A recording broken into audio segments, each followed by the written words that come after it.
habari, karibu katika channel yetu WC Herbal Clinic. Anaitwa Dr. Jimmy.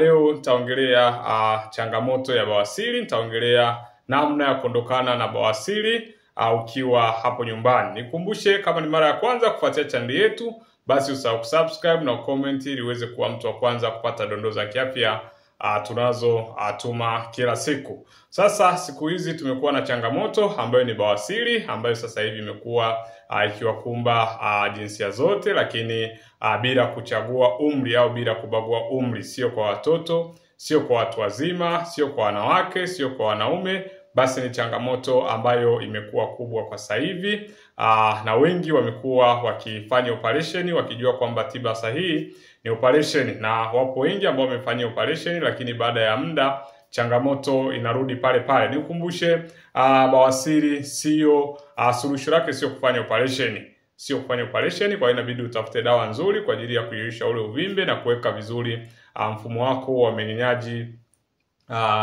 wa kawaida. Sasa tuongelee kwanza vyanzo vya bawasiri. Bawasiri inasababishwa na nini? Tutaongelea kwa uchache, lakini kikubwa sisi tutaangalia suluhisho. Kitu cha kwanza ambacho ni chanzo cha bawasiri, hili tatizo huwa linalisiwa. Unakuta linalisi kutoka kwenye kizazi kimoja mpaka kingine. Ndio maana unaweza kukuta familia wana changamoto hiyo ya bawasiri. Kwa hiyo ni kwamba hili tatizo pia linalisiwa kutoka kwenye kizazi kimoja kwenda kizazi kingine. Ndio maana pia tunajitahidi kwamba tunakuuliza, kama ukija na changamoto ya bawasiri, tutakuuliza kwamba je, kwenye familia yenu kuna mtu mwenye changamoto hiyo? Kama hayupo mwenye changamoto hiyo, basi jua kwamba ni chanzo kimojawapo cha bawasiri, na kuna namna ambavyo inabidi umwandalie dawa huyu mtu, kwa sababu hiyo changamoto ipo kwenye jini, na maana ipo kwenye genetic, ipo ndani, anatembea nayo, ipo kwenye damu. Kwa hiyo kuna namna ya kumwandalia dawa kuondokana na changamoto. Lakini sababu ya pili huwa ni kupata choo kigumu. Choo kigumu kinapatikana pale unapopata mfumo wako wa mmeng'enyaji wa chakula kuweza kuwa mmeng'enyaji wa chakula kuwa dhaifu. Ina maana mmeng'enyaji wa chakula usipokuwa mzuri, basi utaweza kupata utaweza kupata choo kigumu. Ukipata choo kigumu, basi utakuwa unajikamua sana. Sasa unavyopitia ile hali ya kujikamua sana, basi utapelekea changamoto ya vile vinyama ya baadhi ya nyama za ndani kuweza kutoka nje kwenye njia ya haja kubwa. Lakini sababu ambayo nyingine ambayo inaweza ikapelekea bawasiri, sasa hii ni changamoto ambayo wengi sasa wamekuwa wakichukulia kama ni sababu msingi, sababu ya kufanya mapenzi kinyume cha maumbile. Unapokuwa unafanya mapenzi kinyume cha maumbile, ule msuguano basi unaweza kusababisha zile nyama za ndani kuweza kutoka nje, na hii imekuwa ni changamoto kubwa. Lakini kwenye video ambazo zimepita tumeshaongelea madhara ya kufanya mapenzi kinyume cha maumbile, lakini tumeongelea mtu ambaye anafanya mapenzi kinyume cha maumbile yanakuaje, yani anakuwa namna vipi. Kwa hiyo utaona kwamba yenyewe ni sababu hiyo, na inapelekea vidonda, inapelekea kansa, ni vitu vingi sana. Kwa hiyo utaongelea na madhara pia kwenye video ambazo zimepita. Kama hujaziona, basi endelea kufuatilia kwenye channel yetu, utaona yale madhara ya kufanya mapenzi kinyume cha maumbile. Lakini sababu ambayo ipo nyingine ni kwa upande wa wajawazito. Ina maana mtu akipata mimba, basi tumbo huwa mtoto yule anaongeza pressure kwenye sehemu ya haja kubwa. Ina maana kwa sehemu ya chini inaongezeka pressure. Kwa hiyo ikiongezeka pressure inapelekea ile misuli ya vein na artery kuweza kupasuka, hivyo kupelekea bawasiri. Ndio maana wengine anakuambia baada ya kujifungua, hili tatizo nilipata kipindi nina mimba. Kwa hiyo na baada ya kujifungua unakuta tatizo linabaki. Na huyu mtu kuna namna ya kumtibu mtu ambaye changamoto yake imetokana alipokuwa mjamzito. Sio kwamba kila mtu anatibiwa namna hiyo hiyo. Kuna namna ambavyo unatibu mtu kulingana na chanzo cha tatizo kwake. Lakini pia kuna magonjwa yanayopelekea bawasiri. Kuna vidonda vya tumbo, kuna acid reflux. Hayo yote ni magonjwa ambayo yanavuruga ule mfumo wa mmeng'enyaji wa chakula. Ina maana ule mfumo ukishavurugika wa mfumo wa mmeng'enyaji wa chakula, basi unapelekea changamoto ya bawasiri. Kwa hiyo pia unapokuwa unatibu mtu wa bawasiri au wewe ambaye unajitibu ukiwa na bawasiri, kwanza angalia chanzo chako kwako ni kipi. Ukishafahamu chanzo, ni rahisi sana kuongea na mtaalamu wako ambaye anakupa tiba, aweze kuandalia tiba ambayo inaendana na wewe. Lakini sababu nyingine ni uzito kupita kiasi. Unapokuwa na uzito kupita kiasi pia inapelekea changamoto ya bawasiri, na mwisho zipo sababu nyingi, hapa ni chache, lakini mwisho ni kutumia vyoo vya kukaa. Kwa hiyo wale wanaotumia vyoo vya kukaa mko kwenye hatari kubwa ya kupata maambukizi haya ya bawasiri. Sasa mtu mwenye bawasiri huwa anakuwa na dalili zipi? Kwanza ni miwasho kwenye njia ya haja kubwa, ambayo sasa kwenye video ambazo zimepita tumeelezea miwasho kwenye njia ya haja kubwa inasababishwa na nini, lakini pia kwa sababu miwasho inaweza ikawa ya bawasiri au sio ya bawasiri. Kwa kwenye video ambazo zimepita tumeelezea mtu ukihisi unawashwa changamoto ni nini. Kwa hiyo mojawapo ya kinachopelekea miwasho ni bawasiri. Lakini cha pili, au vimbe kwenye njia ya haja kubwa, wengi wamekutoka vinyama ambavyo vinakuwa kwenye njia ya haja kubwa. Lakini tatu ni kupata choo chenye damu na choo kigumu. Wanapata choo kwa kujikamua na unakuta kile kijaa choo kinakuwa kimejaa damu na kigumu, na mtu kisha kuangalia utaona kwamba ni kama vile mtu alichinja, yani ukiangalia vile. Kwa hiyo ni changamoto ambayo ni dalili mojawapo, ambazo hizo ni dalili baadhi ambazo zinaonyesha kwamba huyo mtu ana bawasiri. Na madhara makubwa ya hapo, madhara namba moja ni kuvuruga homoni za mwanamke, na hivyo kumfanya mwanamke asiweze kubeba ujauzito na ujauzito kuweza kutoka. Hilo ni swala ambalo wengi tumeweza kuzingatia.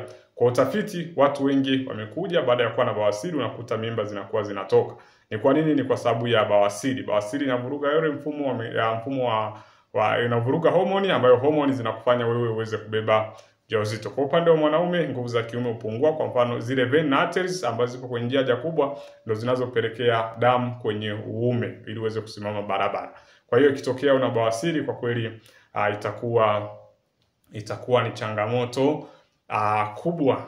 Lakini madhara mengine ni kwamba huwa inapelekea mtu kutoweza kukaa vizuri. Unakuta mtu anakaa kama anachuchumaa, yani anakaa kama vile anajiogopa, na unakuta mtu kutembea inakuwa changamoto. Hayo ni madhara ambayo yanapatikana.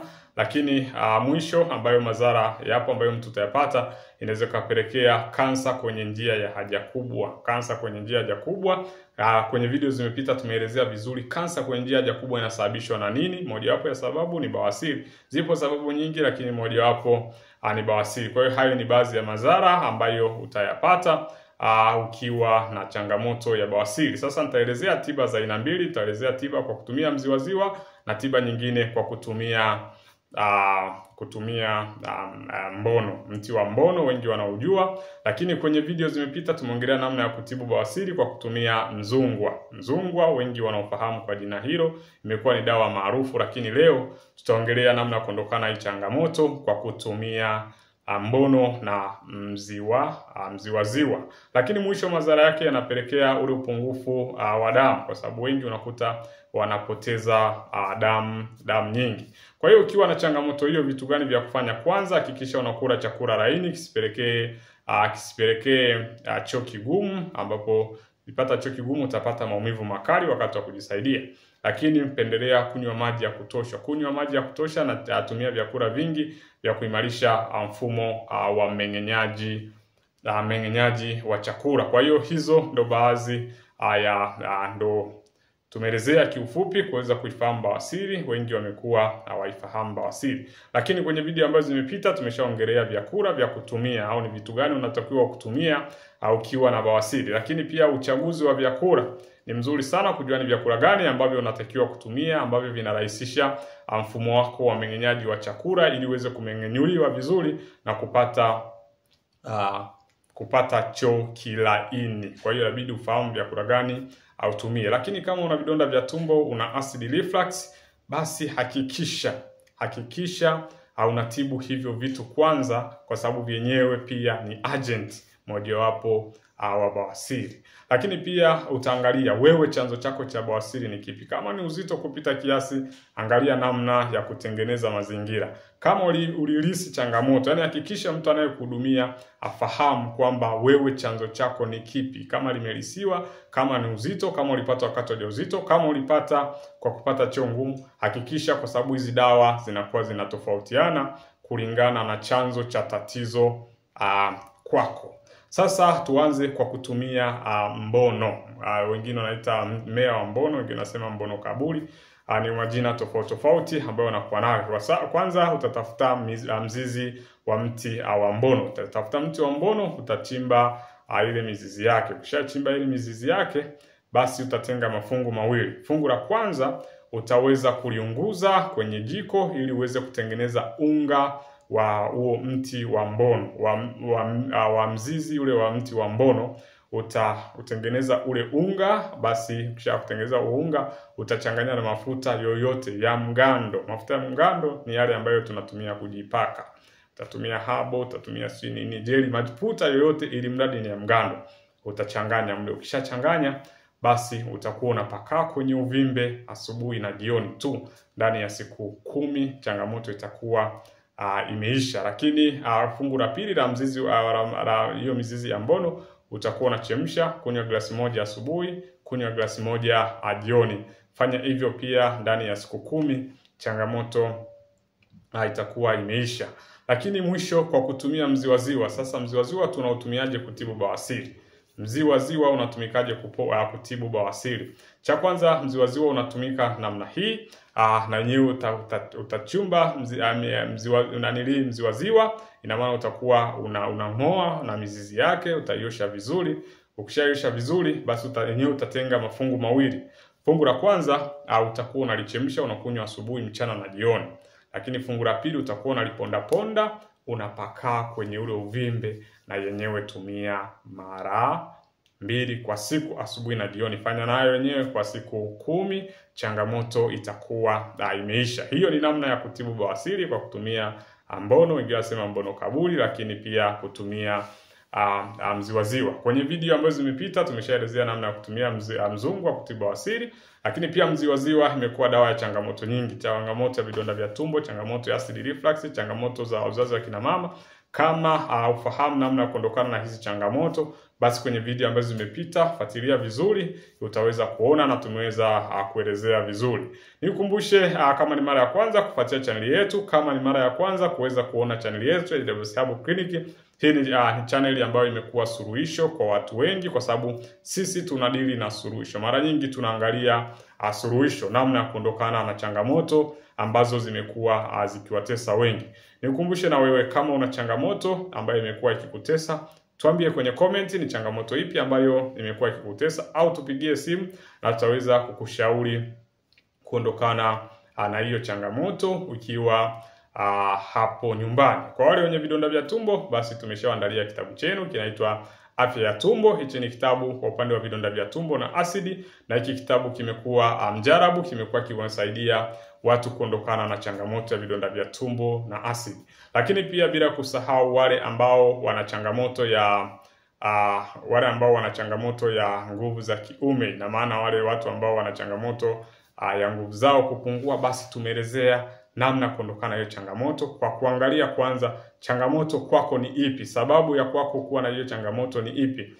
Swala la nguvu za kiume ni swala mtambuka sana, na wengi wamekuwa kilichukulia kirahisi. Sasa tumeshaongelea kwenye hicho kitabu chetu kinaitwa Money Power, lakini mwisho tumeweza kuongelea kitabu chetu ambacho kina kwa ajili ya masuala ambayo yapo kwa ajili ya pressure, lakini pia kwa ajili kwa kitabu pia tumeongelea masuala ya kisukari kwa diabetic controller. Kwa hiyo utaweza kutufuatilia na utaweza kuona namna ya kuondokana na hiyo changamoto. Kwa hiyo kama ni mara ya kwanza, basi usahau kusubscribe na ucomment kwenye channel yetu ili uweze kupata dondoo za kiafya tunazo tuma kila siku. Karibu na Mungu akubariki.